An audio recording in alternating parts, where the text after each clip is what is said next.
Hola, ¿qué tal? Buenas tardes. Estamos en el podcast número 3 de Es Entre Compitas, en el canal de Maxoblog, en el cual puedes encontrarlo en Facebook y YouTube. Hoy tenemos a un super invitadísimo especial, al licenciado Daniel Trujillo, en el cual vamos a abordar varios temas sobre las emociones, sobre lo que ha pasado en los tiempos de la pandemia, cómo regular todas tus emociones, cómo darle la vuelta a esto, porque si es un tema algo complicado que a todos nos puede afectar en cualquier momento, y ahorita, como ya he mencionado, en el tiempo de las pandemias. Antes que nada, profesor, mucho gusto en Maxoblog, y le agradezco muchas gracias por su espacio, y la verdad sí me gustaría que usted se presentara lo que hace y lo que es, pues, su nombre completo y todo, profe. Ok.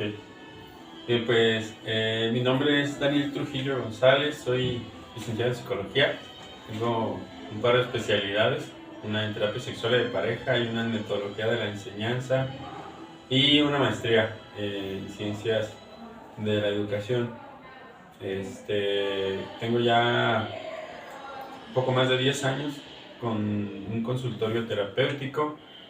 Actualmente me dedico a impartir clases a nivel licenciatura y también laboro para la Cruz Verde en el municipio de San Pedro Tlaquepaque como psicólogo clínico, y también me toca la chamba de la atención de urgencias, intervención en crisis, prevención de suicidio y pues pacientes de terapia también. No, muy interesante, profesor.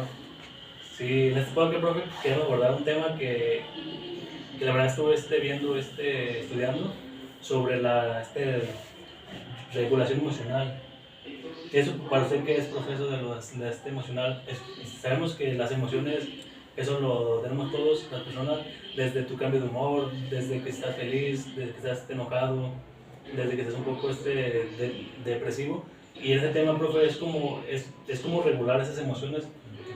Pero para empezar, ¿qué es lo que usted piensa sobre este tema? ¿O qué es, profe?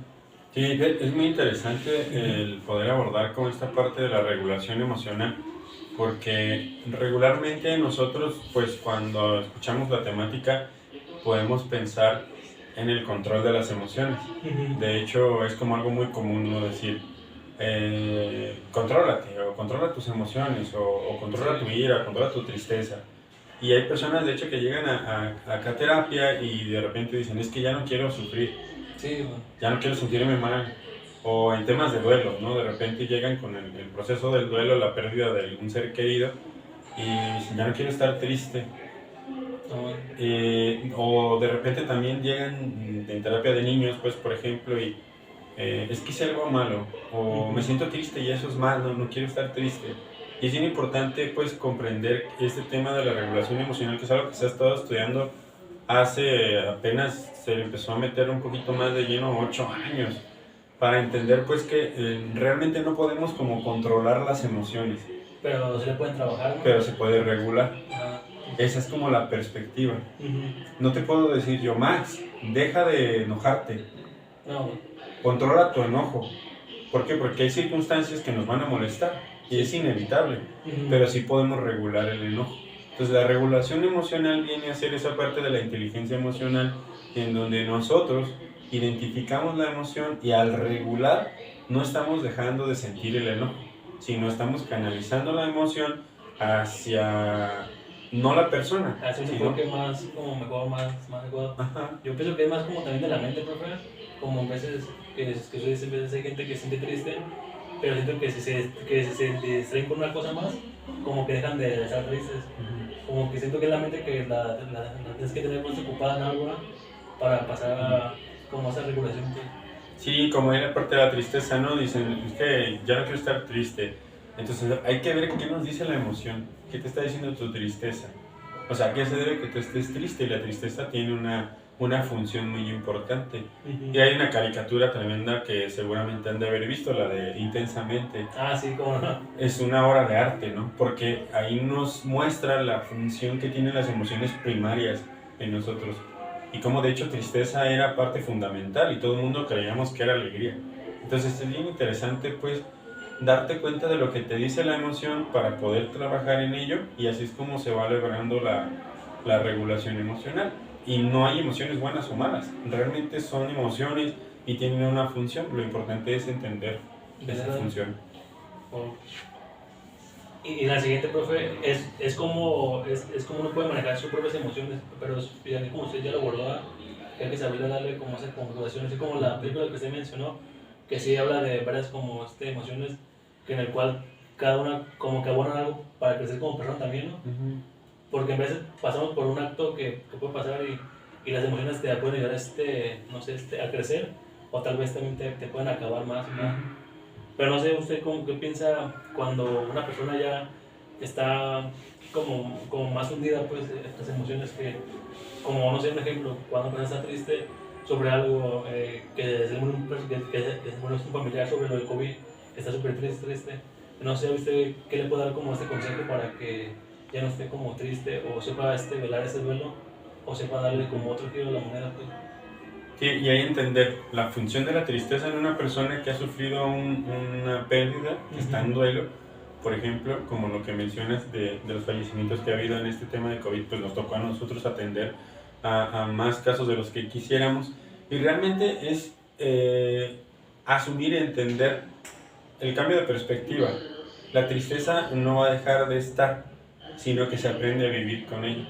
La psiquiatra que creó esta parte de las fases del duelo, que se llama Elizabeth Kübler-Ross, decía ella, pues, en la postulación de vivir con el duelo, no se trata solamente de que tú olvides o de que superes ese duelo, sino es aprender a vivir con la nueva realidad. Pues la tristeza va a formar parte de nosotros. En la medida en que vayamos avanzando en las fases del duelo, pues seguirá ahí, pero ya no nos afectará como antes. Como antes. Así es.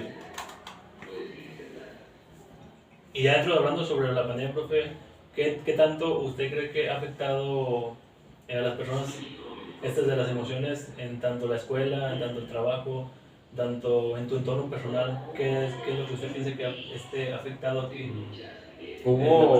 Fíjate que hubo algo muy llamativo, ¿no? Muy curioso, por así decirlo, para fines prácticos. El contacto con uno mismo. Sí, ¿verdad? Es algo que no habíamos tenido tan marcado. ¿Por qué? Porque tenemos un ritmo de vida ajetreado, ¿no? Tú lo sabes, estamos de aquí para allá, estudias, trabajas, o sea, hay personas que hasta tienen 3 empleos, andas de allá para acá y no hay ese contacto con la familia. El contacto con hijos, con hijas, de repente es más fácil llegar y les pasamos el teléfono móvil, la tablet, y los dejamos, ¿no? Son como las nuevas niñeras. Pero ya estando ahí, ya en un confinamiento con horas de contacto en la familia, hubo muchos problemas. De hecho, sí. Que ya no te aguanto, ¿no? O sea, sí. Como de, ya, o sea, aquí estás y me voy a la sala y estás tú ahí, o a veces mi sillón, ya no quiero que estés ahí. O cuando veo una televisión, quiero ver un programa, yo quiero ver otro, porque todos estaban ahí. Entonces es un contacto con uno mismo que empezó a generar mucho conflicto. En el tema de los niños más pequeños, la parte socioafectiva y socioemocional.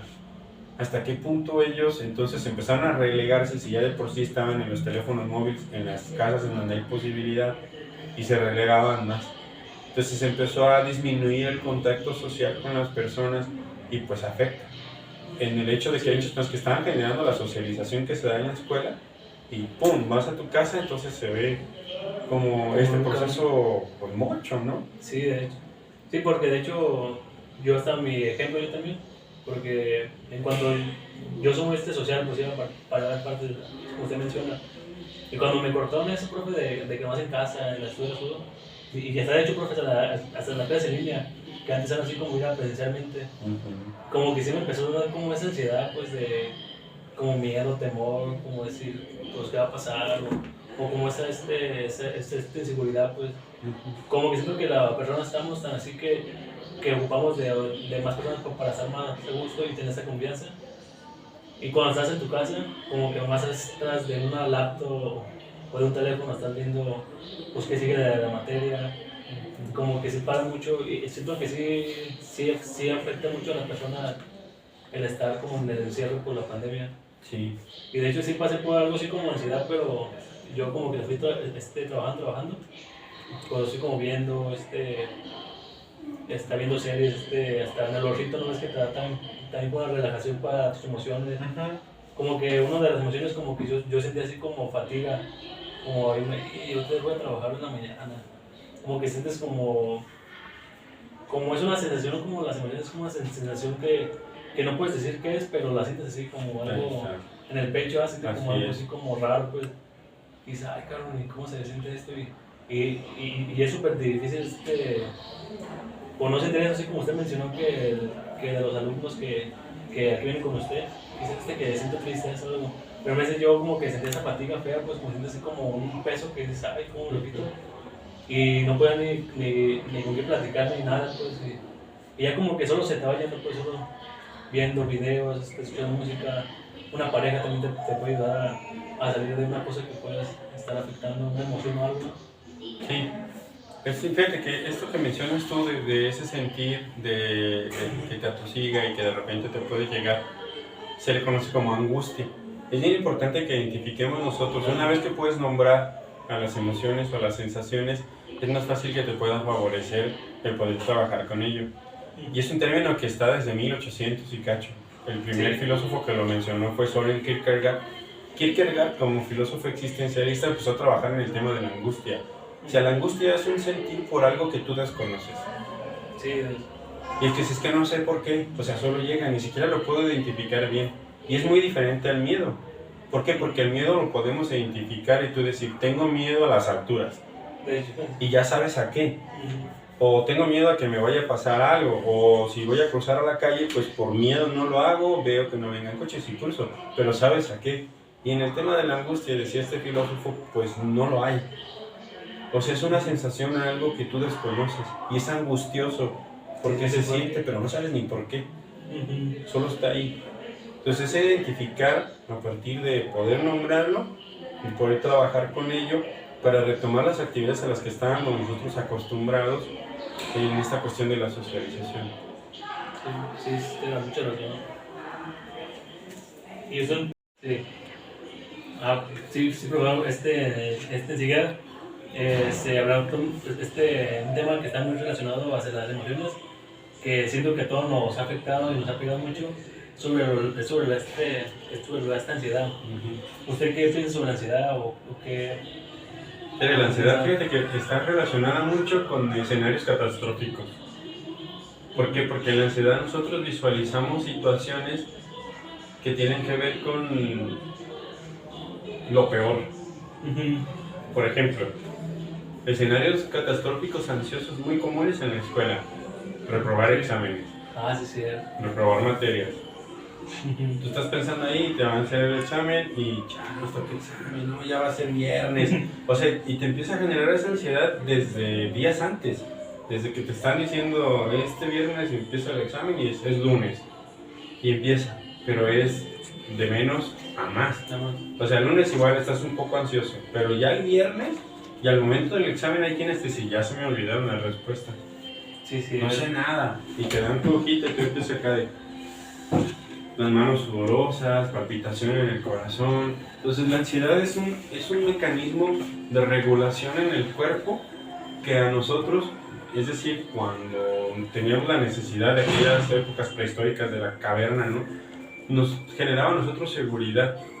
¿Por qué? Porque la ansiedad es algo que está en la parte del cerebro que no ha evolucionado, que es la amígdala, es una pequeña nuez que tenemos por ahí en el cerebro y no ha evolucionado. Entonces, desde ese entonces, desde aquellos años, nos ayudaba a nosotros a salvarnos. Desde en aquel entonces, dientes de sable, ¿no?, que te iba a devorar. Pues el hombre, antes de descubrir el fuego, de poder manipularlo, pues tenía mucho este sentimiento de ansiedad. Mucho como esa presión que de sentirse predado por algo. Y es algo que, como no ha evolucionado esa parte del cerebro, pues nosotros seguimos teniendo mecanismos ansiosos. Sin embargo, ahora ya con la parte de la corteza cerebral superior le damos asociación a esa ansiedad, como el examen, como el conducir, ¿no?, que platicamos ahorita fuera de cámaras. Cuando llegó Max, hablábamos de este tema, ¿no?, de cómo alguien puede visualizar escenarios catastróficos de no, yo no conduzco porque voy a atropellar a alguien. Sí, cierto, es como un temor que uno se pone en una cierta jaulita, ¿no? Y tú le das un significado y te da ansiedad. Vamos a situaciones de adolescentes y no tan adolescentes, ¿no?, cuando alguien te gusta.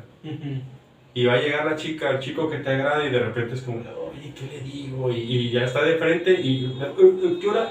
Chingada, güey. Sí, se traba de todas. ¿Por qué? Porque imaginas el peor escenario, es una tontería o estás al frente en una exposición, se van a burlar de mí, la voy a regar.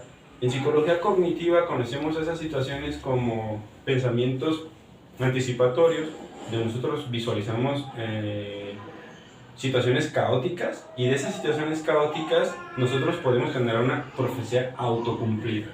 ¿Qué es la profecía autocumplida? Que de repente en situaciones tan ansiosas nosotros estamos previendo esto, hacemos que se dé. Ajá, exacto. Estás pensando tanto que la vas a regar en tu exposición que la riegas. Es como dice el dicho, pues uno trae lo malo, ¿eh? Sí, y pareciera ser que tú lo traes y se te da. Entonces en psicología cognitiva lo conocemos así, una profecía autocumplida. ¿Y qué es lo peor que puede pasar, Max? Que te la creas y que digas, ya valió. Exacto. Me va a volver a ocurrir. O yo soy malo o soy mala para esto. Entonces vienes con una predisposición. Es como si todo el momento de generar este podcast, esta charla, y viniera ya con la predisposición ansiosa de va a salir mal, me voy a equivocar, me voy a trabar, no voy a saber qué preguntar.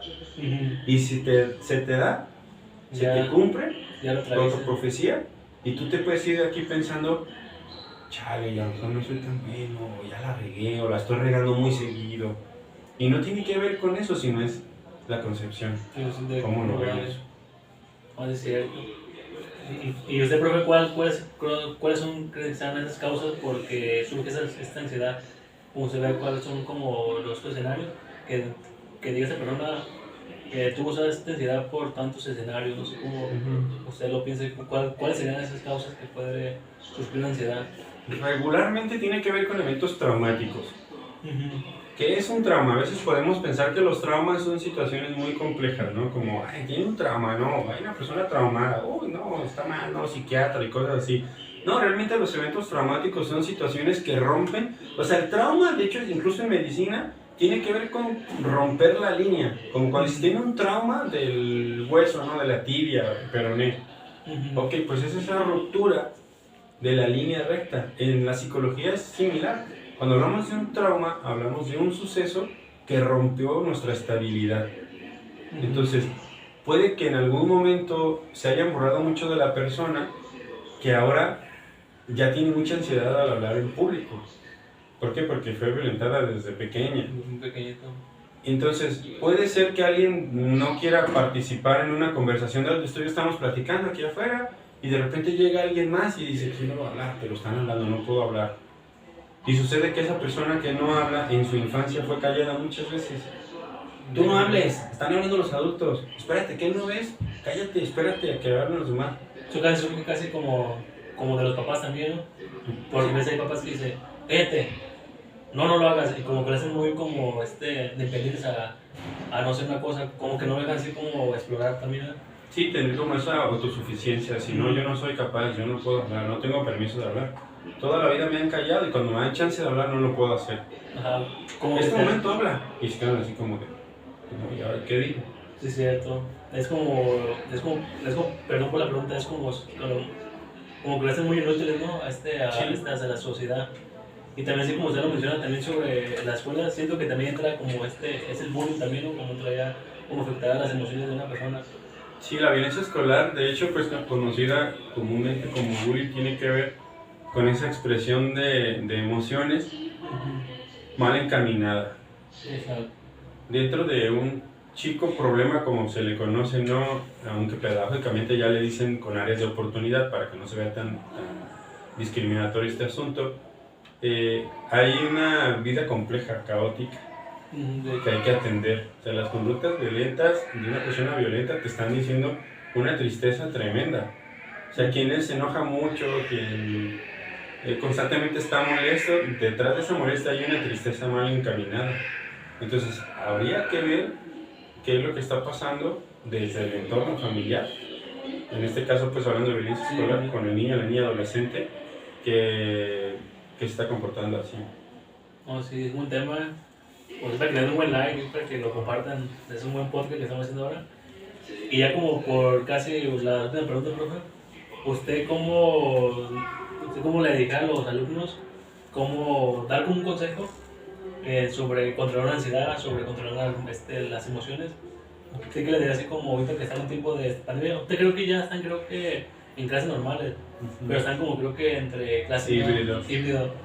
Y usted que le daría como ese consejo para que estuviera bien pues en sus clases, que no se sientan solos, que no se sientan con el temor de que no pueden o de que no tengan como el apoyo de su maestro así como persona, porque ellos lo tienen como a través de la laptop, a través de una tabla, a través de un teléfono. Y no sé usted qué le puede decirle profe para tratar eso. Lo importante es no callarlo, no guardarse. Tenemos confidentes. Si tenemos mucha confianza y empatía con papá o mamá, ahí. Si de repente no, pues es que casi no eres el otro, hermanas, hermanos. En las escuelas, algunas escuelas tienen gabinete psicopedagógico, acercarse a la psicóloga de ahí del plantel, al psicólogo, a un amigo, una amiga, pero de entrada sería no callarse la situación que se esté viviendo. ¿Para qué? Para que al momento de externarlo se busque la ayuda profesional. Hay que entender pues que de repente este manejo de emociones necesita un cauce. Y no es lo mismo a lo mejor que uno diga, bueno, lo voy a controlar, lo voy a hacer de esta forma, o voy a buscar una lectura, un video. Puede ayudar, pero no es la forma más efectiva, vaya. Siempre ocuparán contacto con una persona. Así es. Porque no se puede estar como a través de algo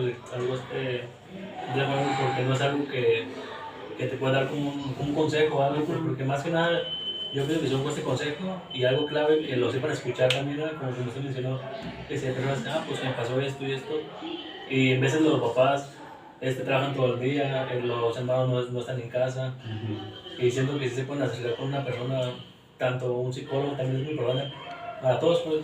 Porque muchos dicen, no, que un psicólogo son para locos. Y no, yo siento que para todos esto es una persona que nos apoye, que nos diga qué hacer.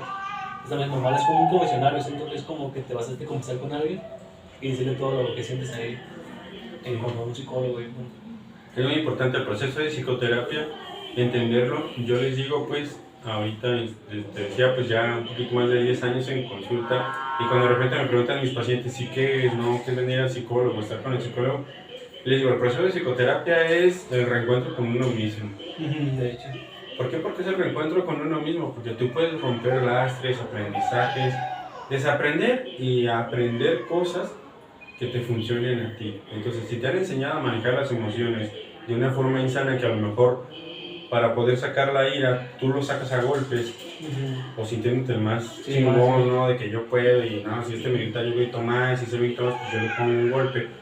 Tú puedes reaprender eso y poder manejar las emociones de una forma distinta. Si te han dicho que tú eres un inútil y que no puedes hablar en público, que no puedes expresarte, puedes reaprender eso. Y ser una persona elocuente, que tú puedas expresar, que te sientas bien contigo misma. Entonces, a partir de ahí, ese es el reencuentro que encontramos en psicoterapia y que se puede lograr con un profesional de la salud. Sí, profe, porque usted dijo ahorita muy clave. ¿De qué piensa también, profe, que en vez, como se menciona, que hay personas que usan lo mal para ser mejor persona? Pero no es que hay personas que están pasando por un momento y se convierten en algo negativo. Que no sé si usted ha visto que en vez de personas como personas que en su infancia tuvieron un escenario muy diferente, muy mal, y como que crecen como con un trauma, ahí donde ya entran ya los violadores, ya la gente que ha hecho cosas malas. Y viéndolo de otro enfoque, hay personas que ahorita son como estudiantes que tienen como un doctorado, algo más grande. Y no sé usted qué tal, profe, cuando la persona se va como a lo negativo, como digo que hay personas que se clavan tanto en lo negativo que se convierten en un delincuente o una persona no es grata para la sociedad, como una persona mala. Pues. Yo fíjate que es bien interesante eso que puntualizas. Se trata de la culpa. Cuando ocurre algo y nosotros culpamos a alguien más por lo que pasó y estar buscando siempre un culpable, te va a dejar a ti una insatisfacción, te vas a sentir mal. Si tienes tú un desacuerdo con alguien, ¿no? Por ejemplo, hablando de infancias malogradas, por así decirlo, insanas, ¿no? Que será más adecuado. Si no, pues que llevaron una vida compleja. Ok, si esa persona que tuvo una infancia violenta sigue culpando a sus cuidadores, ¿no? Porque pueden ser Sí. mamá, papá, o puede ser que haya otras personas, sus cuidadores, para hablarlo en general, Sí. y se la pasa culpando a los cuidadores de lo que les tocó, no va a poder superarlo. Exacto. Entonces va a través de culpar a las personas, justificar sus acciones. Entonces yo le pego a mis hijos, a mis hijas, porque a mí me pegaron. Es lo que ibas a decir. Entonces es culpa de mis cuidadores, Se va dando como generación con sí, generación, ¿no? que yo sea así. Ujú. Es culpa de la infancia que me tocó vivir.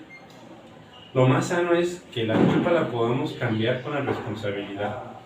Entonces, ¿qué puedo hacer yo responsable o de manera responsable con lo que me tocó vivir? De romper Sí, romper esa línea. Ajá. Esa cadena. ese eslabón de la cadenita, ¿no? Ujú, sí, sí. Entonces yo asumo una responsabilidad primero en mí, yendo a psicoterapia, trabajando todas esas cuestiones traumáticas para ya no replicarlo.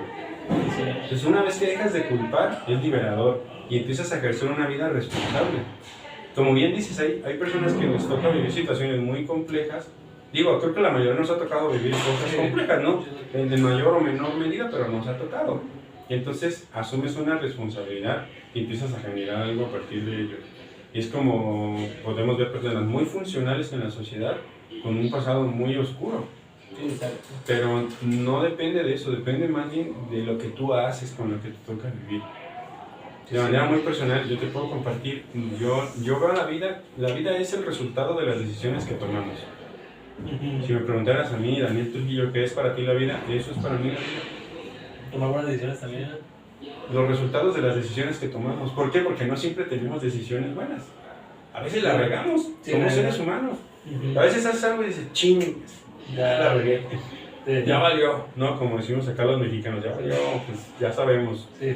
Entonces, no podemos cambiar eso, man. No podemos No. cambiar las decisiones que tomamos. Lo que sí podemos cambiar es qué hacemos con los resultados. De hecho, sí, sí. ¿Te sale algo mal? Tú puedes hacer algo con el resultado. Cambia tu perspectiva y dices, le voy a echar ganas porque esto no me latió tanto como quedó y puedo hacerlo mejor. Dar como lo mejor de cada cosa. O te sale algo mal y te puedes poner y decir, ya no quiero saber nada, ya valió, no lo vuelvo a intentar. Entonces, los resultados no los podemos cambiar porque ya están ahí. Pero Como lo que verlo. haces con ellos sí. Es como ver esos errores y de ahí ver una oportunidad que se puede hacer algo nuevo. ¿no? ¿Qué puedo hacer con esto? Sí. Se puede pulir, hacer algo mejor. Así es. Sí. No, pues muchas gracias por su espacio y por su tiempo. La verdad fue un tema que le va a interesar mucho a ustedes. La verdad es un tema que está pasando mucho en la pandemia. Desde que ya estamos casi, pues se puede decir que casi al final de la pandemia o no, pues no es muy seguro, pero ya estamos en unos tiempos que está un poquito más tranquilo y ya hay más espacio para las personas. Pero sí, igual, gracias por tu tiempo. Un gustazo. Y la verdad, pues es un gran maestro, me tocó mi quinto semestre, ahí en la carrera. La verdad es un gran maestro ahí que nos da clases. Y gracias por su apoyo y dale un buen like. Y nos vemos en Facebook y en YouTube. Gracias. Hasta luego. Hasta